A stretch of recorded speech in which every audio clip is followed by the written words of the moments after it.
Abra sua Bíblia comigo, por favor, no Evangelho de Lucas. Hoje nós teremos ceia, vou ser breve aqui, pelo menos vou tentar. Nós temos o culto de ceia hoje, a mesa está posta. E a partir desta realidade, desse contexto, a partir desse texto que nós estaremos meditando e de outros textos que nós vamos fazer menção, então, a partir de Lucas 22 e de outros textos que mencionaremos, eu quero meditar com os irmãos sobre a mesa da comunhão. A mesa da comunhão. A mesa da comunhão, estou me referindo à mesa da ceia, a mesa que agrega, a mesa que expressa uma verdade. Então, a mesa da comunhão é o tema da nossa reflexão nesta noite. Para tanto, abramos as nossas Bíblias, Lucas capítulo 22, vamos ler o texto que diz respeito a essa situação, que se encontra a partir do versículo 14. Eu vou ler do 14 até o versículo 20. Lucas 22, a partir do versículo 14, diz assim: Chegada a hora, Jesus se pôs à mesa, e os apóstolos estavam com ele. Então Jesus lhes disse: Tenho desejado ansiosamente comer esta Páscoa com vocês, antes do meu sofrimento, pois eu lhes digo que nunca mais a comerei, até que ela se cumpra no reino de Deus. E pegando um cálice, depois de ter dado graças, disse: Peguem e repartam entre vocês, pois eu digo a vocês que de agora em diante não mais beberei do fruto da videira, até que venha o reino de Deus. E pegando um pão, tendo dado graças, o partiu e lhes deu, dizendo: Isto é o meu corpo, que é dado por vocês. Façam isto em memória de mim. Do mesmo modo, depois da ceia, pegou o cálice, dizendo: Este cálice é a nova aliança no meu sangue, derramado por vocês. Pai, em nome de Jesus, se o Senhor fez chegar até nós esta verdade, então nós queremos te pedir a orientação do seu Espírito para entender, para compreender, para discernir aquilo que o Senhor quer e pode ministrar ao nosso coração. Faça isso nesta noite. Nós nos colocamos como pessoas ensináveis, receptivas, com o coração aberto, disposto a receber aquilo que o Senhor tem para nos entregar, e que isso mude a nossa forma de ser, de pensar, de agir, a partir da tua palavra, da tua santa palavra. Nós estamos te pedindo isso em nome de Jesus. Amém. Amém. Irmãos, que bênção ter uma igreja. Olha aí, olha, estou falando, que bênção. Eu nem fiquei tão velho ainda, amanhã que eu vou ficar um pouquinho mais velho. E obrigado pelo presente, pelo carinho, pela lembrança, obrigado. Com certeza isso há eu sei que ninguém faz isso por mirando recompensa, mas há recompensas de Deus por isso. Obrigado também pelo presente, tá? Hoje de manhã, como a pastora Márcia já mencionou, cantaram parabéns para você e para mim. Essa frase é de um jogador de futebol, né? O que foi? Cantaram parabéns para você e para mim. E foi um bolo muito gostoso, um tempo gostoso hoje pela manhã. Quem veio na escola bíblica foi duplamente abençoado. E agora à noite eu fui presenteado. Eu não sei o que é, mas é o que eu queria. Estou precisando daquilo dali. Nossa, como eu gostei daquele presente. Mas ainda não abri, eu não sei o que é. Mas eu sei que é uma boa coisa, com certeza. Pois bem, irmãos, a partir desse tema da mesa, da comunhão, nós estamos vivendo tempos difíceis. Irmãos, não se engane, tudo aquilo que tem valor espiritual, tudo aquilo que tem importância para Deus, vai ser atacado, vai ser tentado denegrir.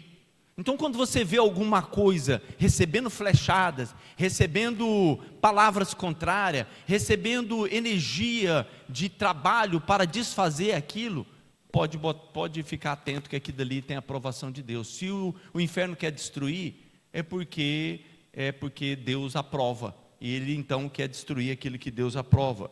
É uma tentativa de destruir os valores espirituais, valores que têm importância para nós, que nós aprendemos com isso, que nós somos levados a entender verdades, a partir de ensinos, a partir de contextos espirituais. E aí nós vivemos agora, nesse tempo, mais intensamente, investidas contra o casamento, contra a família, contra aquilo que o Pedro mencionou aqui, dízimos e oferta. Há um ataque contra isso. É porque fulano fez errado, é porque marido, porque mulher, porque filho, por causa disso. Então, há sempre um argumento falacioso para tentar destruir os valores espirituais, os valores que Deus elegeu como sendo importante para nós. Então, cuidado, porque às vezes a gente vê na boca de algumas pessoas cristãs um discurso incoerente, porque está lutando contra aquilo que Deus está construindo. Não é isso a preocupação que Gamaliel diz? Para que não nos achemos lutando contra aquilo que é a obra de Deus.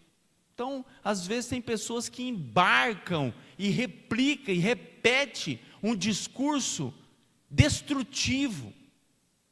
Cuidado com isso, cuidado.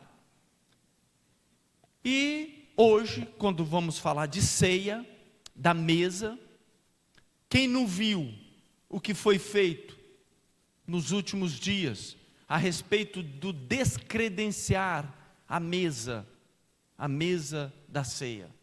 Foi uma agressão, um desrespeito, uma atitude desnecessária.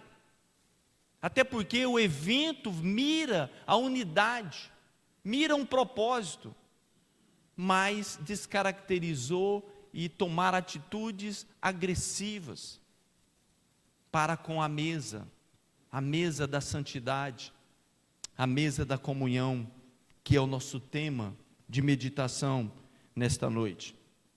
Então, a gente tem que aprender e compreender essas verdades, para não incorrer em se achar repetindo isso aí. Pois bem, a partir da mesa da comunhão, e pelo texto lido e pelos outros textos que citaremos, a gente aprende algumas coisas. Na mesa da comunhão nós temos a companhia, temos companhia na mesa. Na mesa da comunhão nós também temos alimento.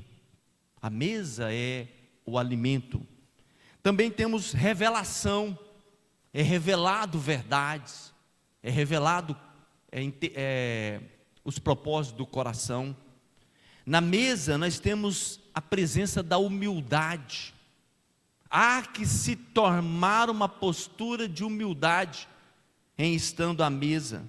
Na mesa nós temos aliança, e na mesa nós temos o ide de Jesus. Então, a partir desses itens, eu gostaria de fazer uma rápida passadela aí em cima desses itens, para que a gente possa, ao término disso, estarmos numa outra posição de como aqui chegamos. Então, na mesa da comunhão, nós temos companhia. Claro, tem pessoas, tem gente na mesa. Ninguém senta à mesa sozinho, e esta mesa estava composta de 12 apóstolos, 12 homens que tinham sido chamados, que tinham sido treinados, que tinham sido destravados para viver uma nova realidade. Esses homens foram chamados para romper a bolha, sair do seu contexto, da sua compreensão de mundo, da sua realidade social. Então, na comunhão da ceia, nós temos companhia de pessoas que, por mais que hajam diferenças sociais, de função, mas há comunhão, mesmo na diferença, há uma unidade presente na mesa da comunhão. Unidos, é o que nós percebemos na presença deste evento, deste fato, deste quadro pintado, primeiramente pela Bíblia, e depois de Da Vinci vem e materializa naquele quadro lá, da ceia, que foi chacoteado. Então, essas verdades, dessas verdades, a primeira que eu cito, a companhia. Nós estamos em companhia uns dos outros.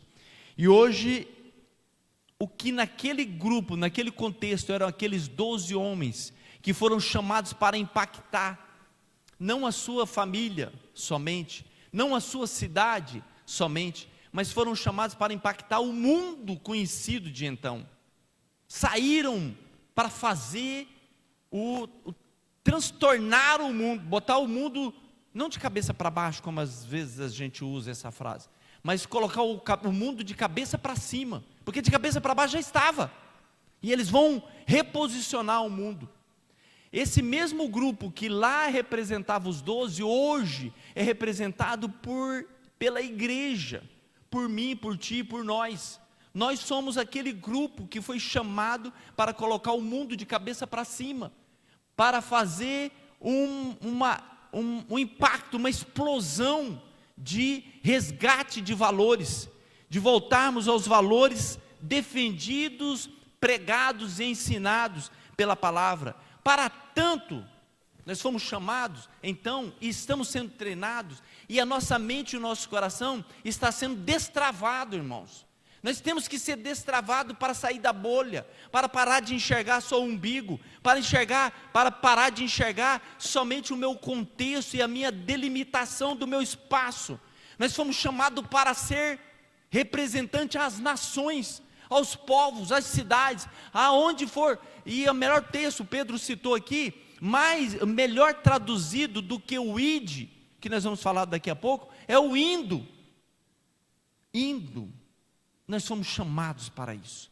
Então não se furte a este direito, a este chamado de juntos, um ao outro ajudou, e ao seu companheiro disse, esforça-te. Então juntos nós vamos, uma vez treinados, capacitados e destravados, nós vamos mudar o mundo. O mundo tem que ser, não é isso que Romanos diz? Não vos conformeis com este mundo, mas transformai-vos. Transformar é aquela palavra que nós gostamos de usar, né? A gente usa muito, né? Metanoia, mudança de mente, de compreensão da verdade, daquilo que a gente está vivendo. Rompe a bolha, irmão. Estamos juntos nisso. Um outro item que eu vejo presente no momento da comunhão, da ceia, da mesa, é o alimento. O alimento está presente ali.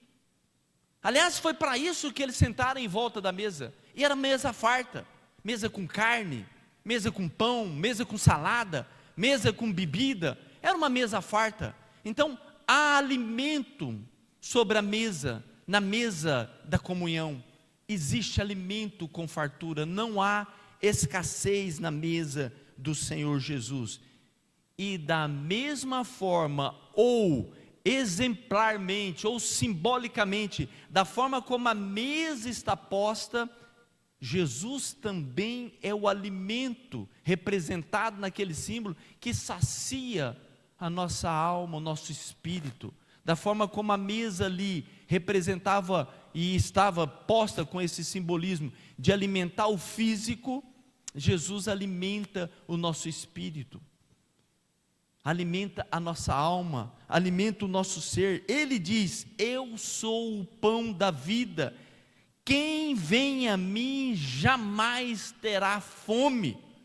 João 6,35, Ele é o pão da vida, Ele é o alimento do que nós precisamos, do que nós carecemos, do que é posto sobre a mesa. Então, quantas pessoas famintas secas, esturricadas, morrendo de inanição, quando a mesa espiritual está posta, o Senhor está disponível. Portanto, venha à mesa, venha até a mesa, não morra de fome, venha à mesa, o Senhor nos convida, venha à mesa. Eu preciso de alguma coisa, venha à mesa, Ele vai trazer a solução, Ele vai trazer o alimento, Ele vai saciar. Quem de mim se alimenta jamais terá fome. Nós fomos convidados por Ele para nos alimentarmos das coisas que Ele tem. E mais do que conhecer essa verdade, é vivê-la. Viver essa verdade, irmãos. Às vezes nós estamos meio ali passando fome espiritual, deixando de experimentar. Então a palavra é: venha à mesa e se alimente daquele que é a resposta para a nossa necessidade. Na mesa também eu vejo revelação, a partir do texto lido. Revelação de verdades, das verdades ocultas do coração. A gente vê isso acontecendo naquele contexto da ceia. A verdade do coração sendo trazida à tona, desvendando, tirando o véu que encobre aquilo que é ruim e que nós insistimos em ficar guardado no nosso coração. Verdades que definem o nosso destino, é revelado na ceia, na mesa da comunhão. Há uma palavra que nos leva a isso. E nós temos dois exemplos que a gente tira do contexto da Bíblia, desse episódio, daquele tempo, daquele momento, daquele cenáculo, daquele jantar. Dois exemplos de duas revelações que é trazida para nós, para compreendermos o tamanho da verdade que se põe diante de nós. Primeira, está na pessoa de Judas, é quando ela revela quem de fato nós somos, quem é que somos. E na pessoa de Judas a gente consegue compreender essa verdade. Ele diz em Mateus 26, 20: em verdade lhes digo, que um de vocês vai me trair. A revelação daquilo que estava escondido, oculto, guardado no profundo do coração, Jesus vem e revela, diz: aqui estamos em 13 homens nesta sala, Jesus e mais 12, um de vocês vai me trair. 12 homens, um público totalmente pequeno, limitado. E aí a revelação da verdade que aconteceria em algumas horas posterior a este momento, porque há uma revelação. Só que junto com a revelação, Jesus já dá também a palavra da consequência dali. O Filho do Homem vai, como está escrito a seu respeito, mas ai daquele por quem o Filho do Homem está sendo traído. Melhor seria para ele se nunca tivesse nascido. Então ele revela a verdade, ele descortina o coração e já dá a consequência da atitude que está ali abrigada no coração de Judas. E olha que Judas fora contado entre os 12. Ele era um dos 12. Mas ele toma a atitude de trair a Jesus. Mas decidiu seguir esse caminho de perdição. Uma escolha que ele fez. Uma escolha feita pela pessoa que conhecia Jesus.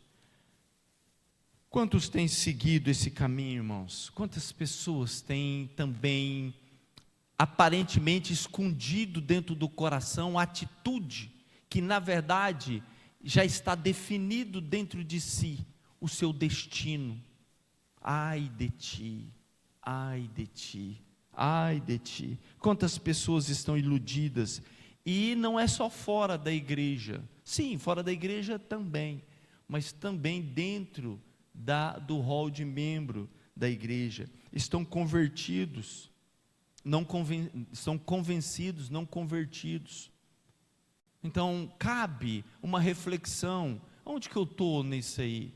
Será se eu tenho verdade, que essa verdade, que encobre e que está lá escondido no meu coração, está definindo um caminho estranho para a minha vida?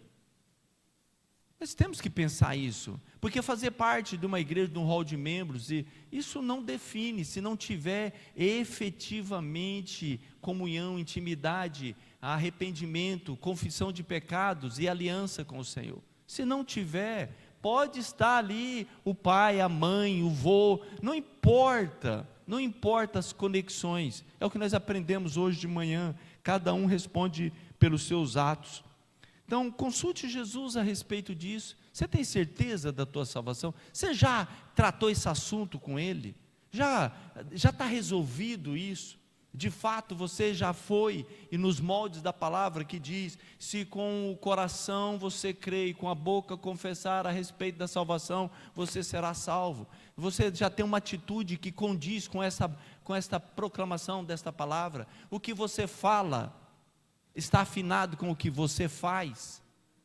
Nós precisamos pensar isso, irmãos. Já pensou chegar lá no céu e ter uma baita de uma surpresa e dizer, teu nome não está na lista? Mas como assim? Não está? E dá uma olhada de novo. Não está na lista. E aí vamos para o telão. Aí mostra e diz, olha, nunca esteve. Olha aí, você acha que essa pessoa que foi a tua vida tem direito, tem lugar no reino? Tem compromisso com Deus? É uma pessoa que estava debaixo da graça e conectado na santidade com Deus? Não estava. Então, você quer entrar num lugar onde essa realidade é vivenciada, realidade que não era prática na sua vida? Nós precisamos fazer esse confronto entre nós mesmos, olhar para nós e dizer, eu já fiz, eu tenho convicção da minha salvação, da minha aliança com o Senhor, porque Ele revela para isso. Se não compreendeu ainda, peça para Ele revelar. Então, a atitude de Judas nos leva então a entender que na revelação de Deus, nós somos confrontados se de fato eu tenho salvação, se eu sou salvo, se eu tenho o meu nome escrito no livro da vida. Mas existe um outro exemplo também, de outra pessoa, ali do contexto da mesa da comunhão, que nós encontramos em Pedro, que deseja sim fazer o melhor para Deus, mas esbarra nas suas limitações, na sua falta de persistência, na sua pequenez, e ele esbarra nisso, e ele diz para Jesus, ainda que o Senhor venha a ser um tropeço para todos, nunca será para mim. Então naquela intrepidez, naquela ousadia de um sanguíneo, Pedro vem e fala isso, não mede as palavras, né? E falou aquilo que era uma coisa que estava fluente no seu coração, mas sem ver as consequências disso. Mas o desejo do coração dele, sim, era para esse lado, era fazer a vontade de Jesus. Aliás, dentro desse contexto ainda do cenáculo da janta, tem outras palavras de Jesus, de Pedro, que ele diz, ainda que me seja necessário morrer com o Senhor, de modo nenhum o negarei. Nós vamos ver que ele negou, mas há inteireza no coração dele, há sinceridade no coração dele, não está oculto uma mentira de uma suposta salvação. Ele sabe quem é Jesus, ele diz, eu não tenho outro a seguir, para onde irei eu, se só tu tens as palavras de vida eterna? Naquele momento em que Jesus confronta as pessoas que estavam querendo não seguir Jesus, e Jesus disse, fique à vontade. E aí Pedro vai e pronuncia essas palavras, de que só tu tens as palavras de vida eterna. Então a gente vê na atitude de Pedro, e Jesus revela isso, mostra claramente para ele, que havia sim um interesse em fazer. É claro que não estava ainda capacitado pelo Espírito, mas uma vontade humana já gritava dentro de Pedro. E aí depois, quando o Espírito Santo vem e aí toma a mente de Pedro, aí Pedro faz e vai viver aquilo que o seu coração desejava e que foi revelado a ele. Você tem ímpeto por fazer a vontade de Deus, enverede por isso, desencadeia isso na sua vida, deixe de fato acontecer a obra de Deus, seja ousado e corajoso e aliançado com o Senhor. E Pedro então passa por lutas, mas ele valida o desejo do coração dele. Aquilo que a palavra dele proferia se torna realidade na vida dele. Pedro vem a ser crucificado na sua morte. E ele pede, inclusive, para que não seja crucificado na posição em pé. E ele pede para que seja crucificado de cabeça para baixo, porque ele não se julgava digno de enfrentar a mesma posição que o seu Senhor assim morrera. Então, Jesus revela aquilo que a gente pede. Deus, revela aí a minha posição diante do Senhor. Se eu preciso me acertar, é uma boa, e é um tempo, e precisa ser feito, se acertar com o Senhor. Porque quando nós somos submetidos à prova, é o momento de validar se aquilo que eu falo é verdade na minha vida. Cair de novo. Mas eu gostaria. Cair de novo, mas eu gostaria. Cair de novo, mas eu gostaria. Espera aí, vamos fazer uma avaliação disso? Você gostaria, mas nunca consegue materializar o que você gostaria na sua vida? Então, há que se pensar sobre isso. E aí os desejos nossos são validados pelos momentos que a gente passa. Não o começo da caminhada, mas o final dela vai definir efetivamente qual é toda a minha estrutura de fé. Então, cada dia, nos meus erros e nos meus acertos, mais nos meus acertos, menos erros a cada dia, essa deve ser a minha caminhada cristã. Essa é a minha vida. É para isso que eu fui chamado, para o processo do aperfeiçoamento. Então, Jesus revela, e a sua palavra revelada vai nos mostrando então o que passo, o que eu devo, o que deve estar presente na minha vida, o que deve ser manifestado em mim. Cara, eu não consigo acreditar nas tuas palavras pelo que eu vejo nas tuas atitudes. Palavrão, atitude, xinga, não há coerência com a Bíblia, umas posturas, umas imoralidades. Pelo amor de Deus, quem nos julga é o Senhor. Também vejo na mesa da comunhão humildade. Na mesa da comunhão requer isso, humildade. E a gente vê em Lucas, em João, que vai tratar desse texto, João 13, eu vou ler aqui para você.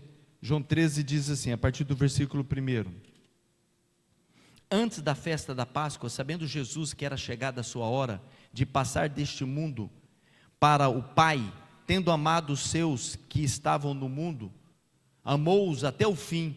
Durante a ceia, tendo já o diabo posto no coração de Judas, filho de Simão Iscariotes, que traísse Jesus, sabendo este que o Pai tinha confiado tudo às suas mãos, e que ele tinha vindo de Deus e voltava para Deus, levantou-se da ceia, tirou a vestimenta de cima, e pegando uma toalha, cingiu-se com ela, e em seguida Jesus pôs água numa bacia, e começou a lavar os pés dos discípulos, e a enxugá-los com a toalha com que estava cingido.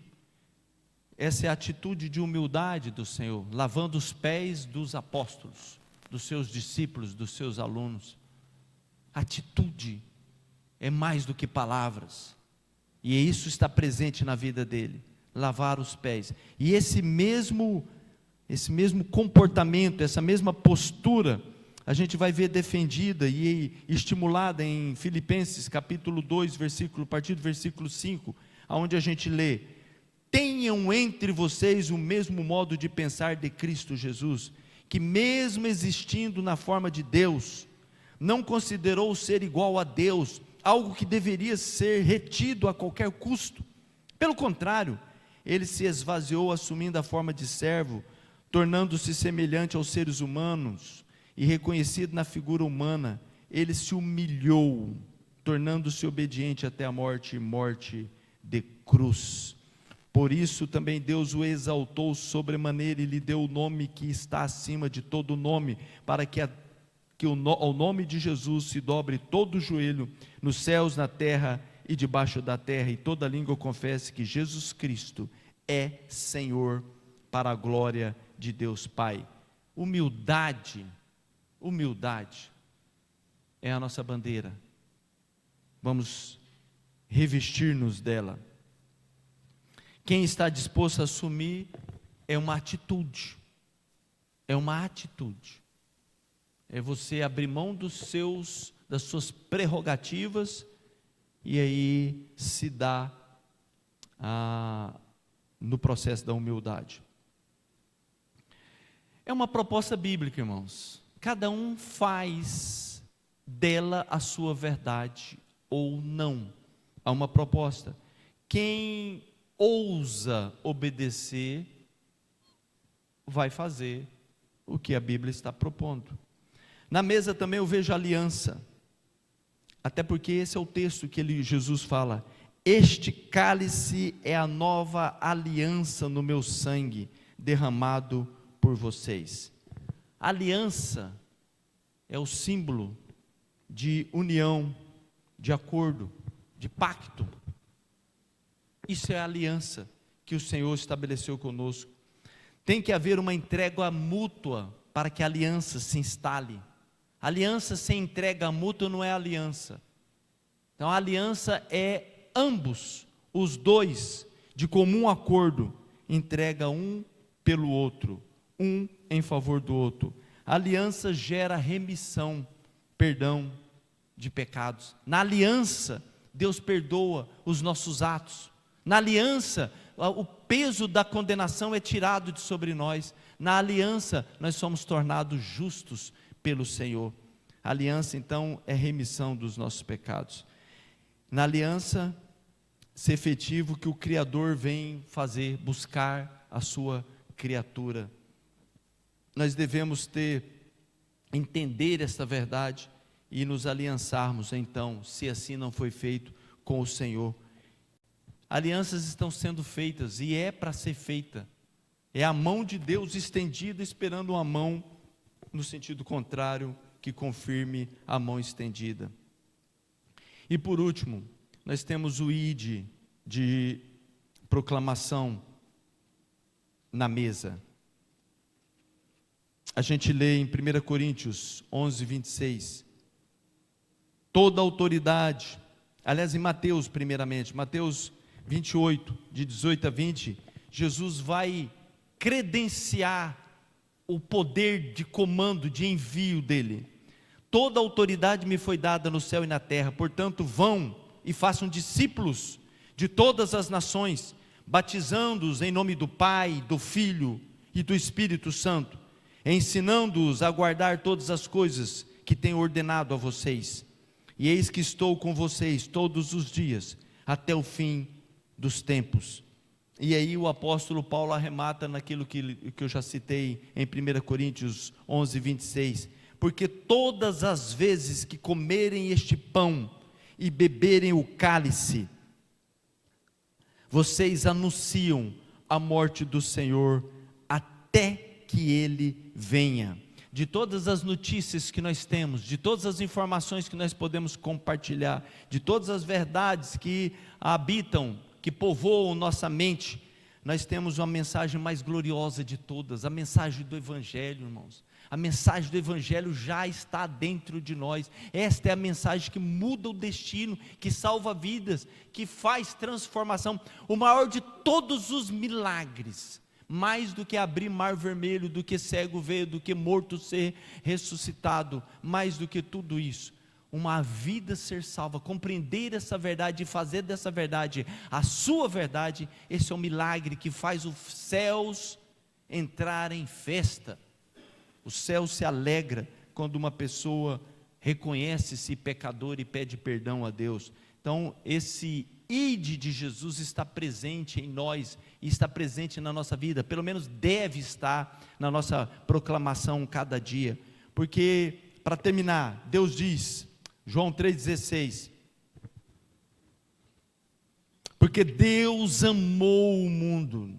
Esse amou aqui, o tempo verbal do amor, desse verbo aqui, na língua original, é um tempo que não tem na nossa língua, é um tempo que quer dizer assim, é uma coisa que, aqui diz para nós, amou é passado, né?